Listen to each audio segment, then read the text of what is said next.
Hey guys, it's Benny.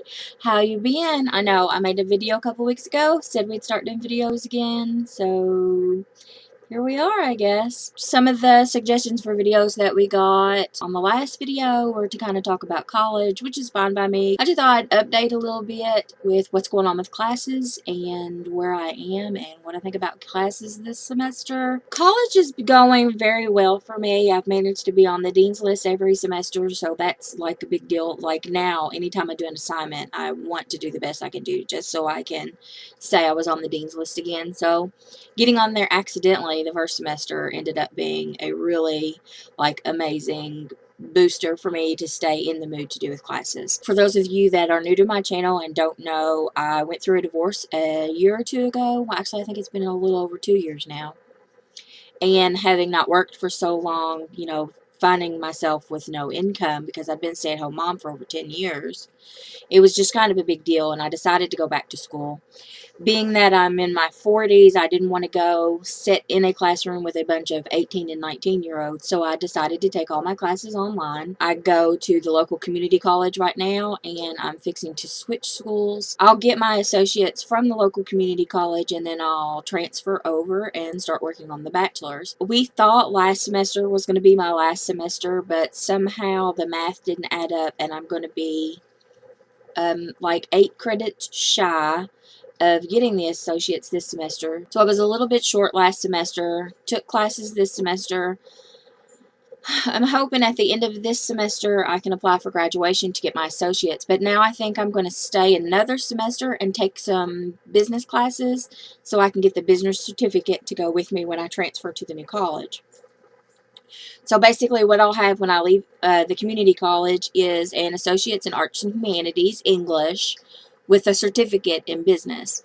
And the reason I want to do that is I'm worried because I want to do editing and social media marketing for books and authors and that type of thing. I want to work in the literary field, but I live in a very small town in Kentucky, and there are very few job opportunities in this area. I think there's a publishing house in Louisville, but it's not a big publishing house. So the jobs that I think are going to be available to me are going to be strictly online, and most of those only hire if you have experience, which I don't have, other than, working the blog and talking to you guys here on YouTube and that type of stuff. So after some serious worrying, as I'm a mom and I have to do what I can do to make sure I can take care of these kids. That's the whole reason I went back to school. So I decided a few weeks ago that I am going to do another semester just to pick up that business certificate, because in the beginning I thought I was going to get an associate's in business, maybe minor in English, but they don't have an English degree. It's an arts and humanities degree.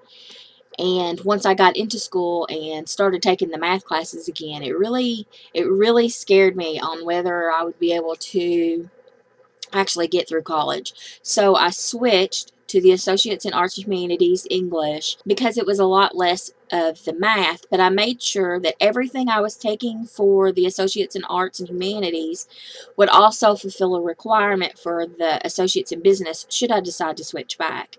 So now here we are at the tail end of my associate's degree, and I'm really worried about what's going to happen once I get the degree.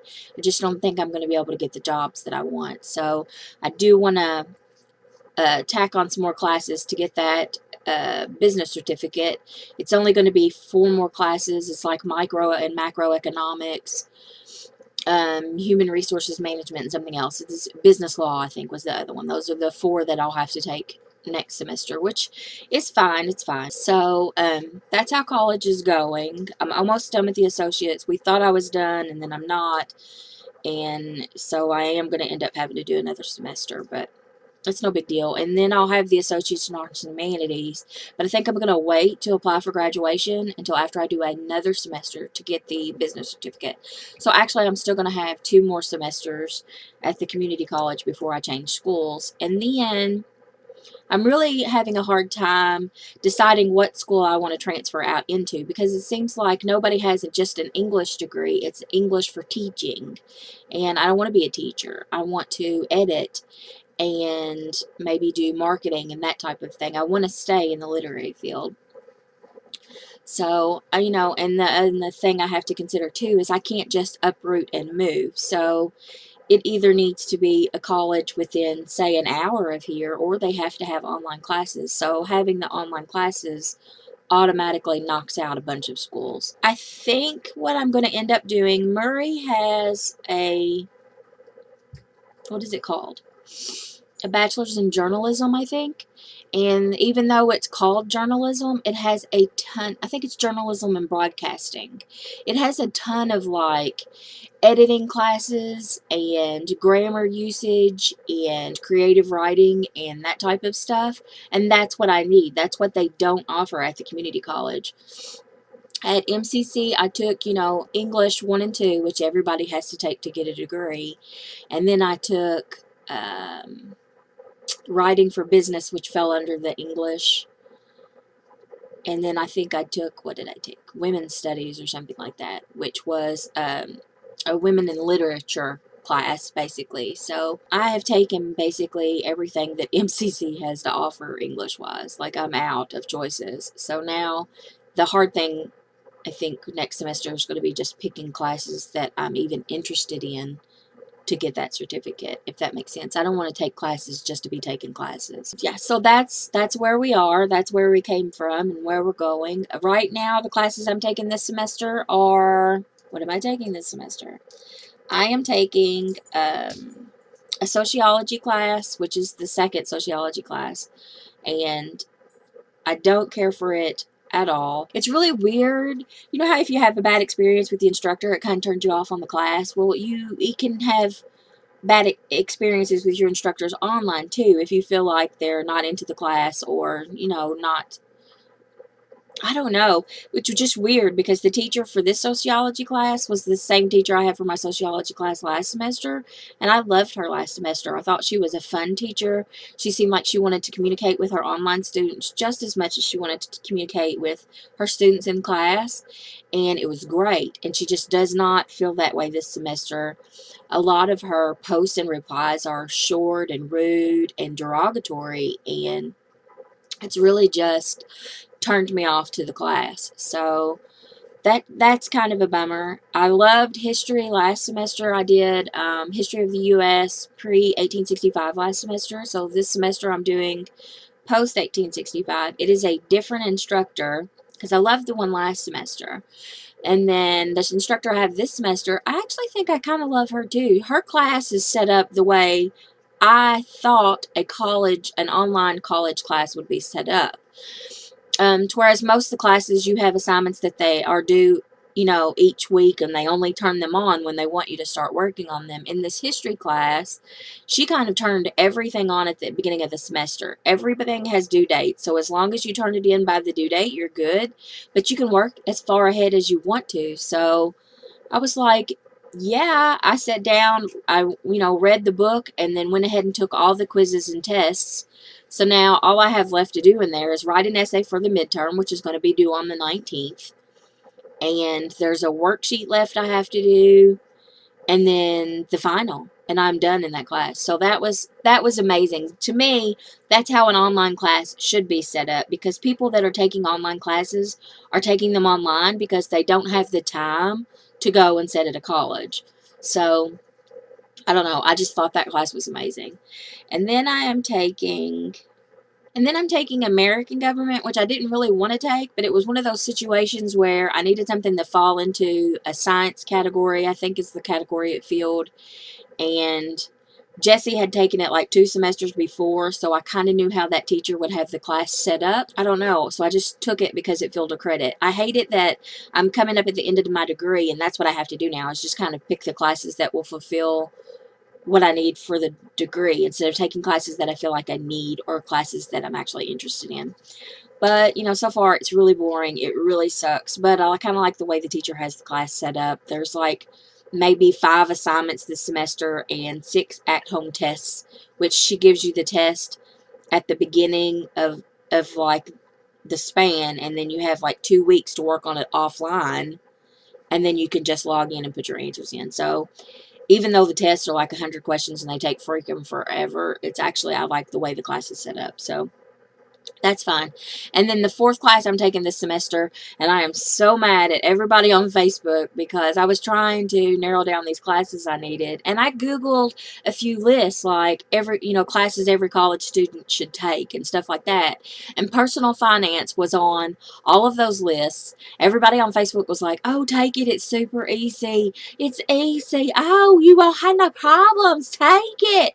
So I'm taking this class, and it's reading the book, basically, and watching these little slideshows, and then answering some questions that really don't have any freaking thing to do with what you just read. Like, I mean, you'll read, the very general of the different types of life insurance policies. And then the question will be like a scenario of somebody. And if they make $50,000 a year, how much should they get in life insurance and all that? We didn't go over that in the book. You just told me the different kinds. So I think personal finance is one of those classes that you would really get the most out of if you were taking it on campus, because you would have someone standing in front of you that you could question or whatever. But because it's online, there's a lot lost. I do think it's interesting information, but I don't feel like they've went over anything I didn't know already. And like, instead of reading the book, doing the homework, watching the slideshow, and then taking the quiz, like, I flip through the book, take the quiz, and then do the homework. So it's not stuff that I didn't already know. But I think it would be a great class for somebody that's like maybe 19 or 20 and hasn't already lived on their own for 2 decades. Do you know what I mean? So anyway, as of today, we're rolling up on fall break, and then when we come back, it's midterms for the classes that have midterms. I have an A in all my classes as of right now, so that's kind of awesome. I'm hoping I can be on the dean's list again.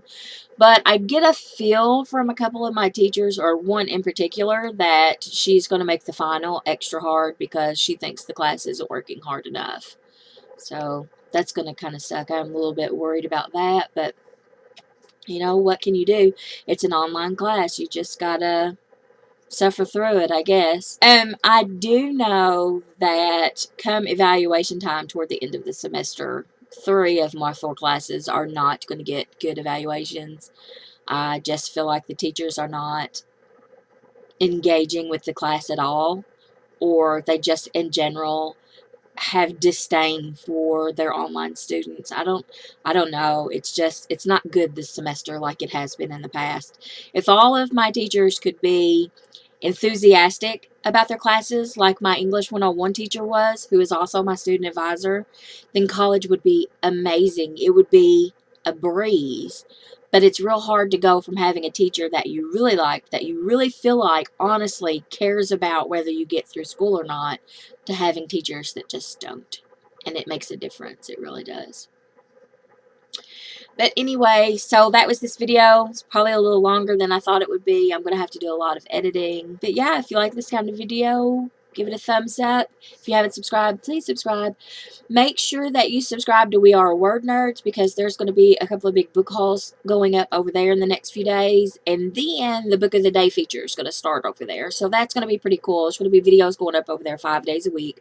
All of them book related. What else do I want to tell you? I don't know. I guess that's it. Thanks for watching, you guys. See ya. Teacher. Oh, I'm about to whip somebody's ass. Oh, if you don't leave me alone. Sorry. Yeah, I don't. What was I saying? Edit. Oh.